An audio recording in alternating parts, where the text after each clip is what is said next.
Let me tell you a story about a man who went from barely making ends meet to creating real wealth, and how his journey can teach you to do the same.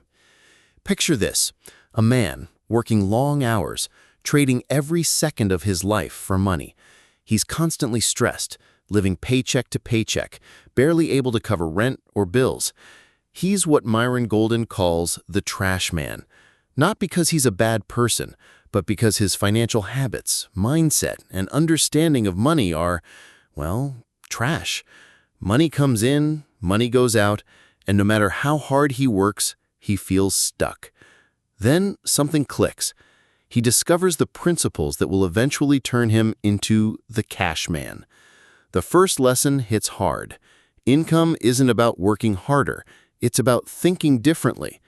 Our trash man had been grinding nonstop, believing that if he worked enough hours, the money would eventually stick. But Myron Golden teaches that the real key is leverage. Time, skills, relationships. These are the things that multiply your income without multiplying your stress. The trash man learns that value creation is king.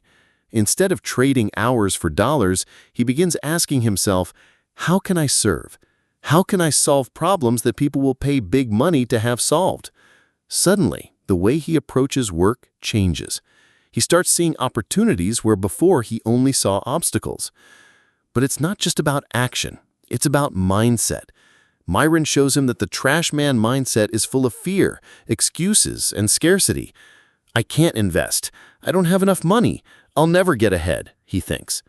The cash man mindset, on the other hand, is bold, curious, and always learning. Understanding money becomes a skill, and suddenly financial freedom isn't some far-off dream, it's a path he can walk every day. One of the biggest turning points in the story comes when he starts taking personal responsibility. No more blaming the economy, the system, or bad luck. He realizes that every financial choice he's made up to this point has created his current situation. And the moment he takes ownership, everything changes. He starts making smarter decisions, learning about multiple income streams, and creating systems where money works for him, not the other way around. The story gets even better. Myron dives into limiting beliefs, and our protagonist sees himself in a mirror.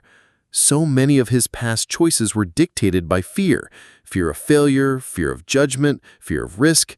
Myron's real-life examples show him that anyone, yes, anyone, can shift their self-concept and their bank account together. Raise your belief in yourself, and your income will follow. By the end of the book, the trash man is gone. In his place stands the cash man, confident, empowered, and equipped with real strategies for multiplying money. He understands leverage, lifestyle, and legacy, the three pillars of a financial fortress. He knows how to generate massive cash flow days, invest wisely, and create wealth that lasts for generations. Trash Man to Cash Man isn't just a book about money, it's a story about transformation. It's about waking up to the reality that your financial destiny is in your hands, that your mindset shapes your results, and that wealth is available to anyone willing to learn, grow, and act.